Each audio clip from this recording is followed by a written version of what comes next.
Okay, it's day 180, and I would like to talk about how the drug business is kind of like the fast food business. In much the same way, you can establish a national chain like Burger King or McDonald's based on $3 burgers. Those same burgers are worth about $20,000 if they're drugs, opium or cocaine or meth, about the same value and weight as gold.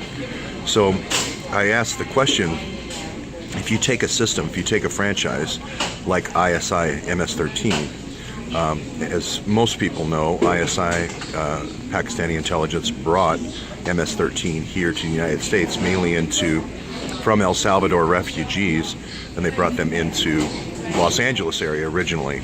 So from there, it spread to major cities, but that was all Iran-Contra, Mark Rich, BCCI. The history there is well known if you watch the series. So that's spread all the way here now to the other corner of the country. I'm in New Jersey right now. And my point here is that the MS-13 piece of this is what you see as a customer here. You see the folks that are being hired as cashiers, food handlers, and so forth. What you don't see in the picture are the managers. The managers in this analogy are the Pakistani ISI.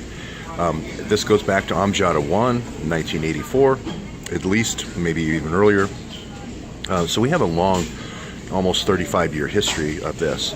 If Jeff Sessions and Donald Trump want to go after MS-13, the analogy there is just firing the cashiers. That does not close the franchise down. The ISI managers just basically hire new cashiers. So I assure you, even though you can't see the managers back there, there are managers that are running the show and calling the shots at this location, as well as for the MS-13 different rat lines all over the country. So that's the first point. The second point is that there's always a way of processing the money. They're going to clear the money here from this franchise to a regional bank. It's going to be cleared through a national bank, etc., and invested, and so forth. Same exact thing happens, even more so, in the drug business. And that clearing happens through car companies that are where large amounts moving through the system, because it's clandestine activity, won't create a lot of eyebrow raising at local branch banks.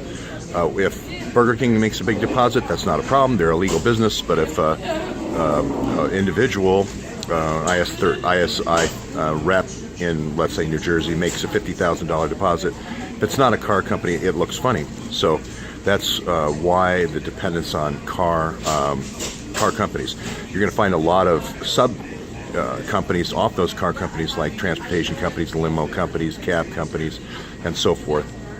And it's kind of the first job, and when you bring someone in and you recruit someone, it's kind of the first job you give them. You teach them how to drive, and you make them a cab driver or a limousine driver. So I just wanted to get that analogy out. They did publish a good reporter in Suffolk County did publish the names of the 4 people that were murdered by MS-13 in West Islip. So I thank them very much for following up. I would like to have seen that same diligence here in New York for when the Egyptian pilots came in, left their hotel with a pressure cooker bomb in their suitcase, went down. I think they dropped off both bombs, one on 23rd Street, one on 27th Street, and yet the FBI did not see it in their wisdom to publish their names. Again, we have no way of making sure that we don't get on a plane that those guys are pilots for without their names. And by publishing their names and photos, better photos, we can make sure that they don't come back in the country again. With liaison operations, the less you identify and the less information and footsteps and footprints that you create, the bigger chance you have of being a victim of terrorism again. So that was my point there with the Egyptians. I'll go back to slides here when I get to a central location. I did want to say, as I'm leaving New York, thank you very much to Jason Goodman of Crowdsource the Truth for letting me stay at his place. It was great.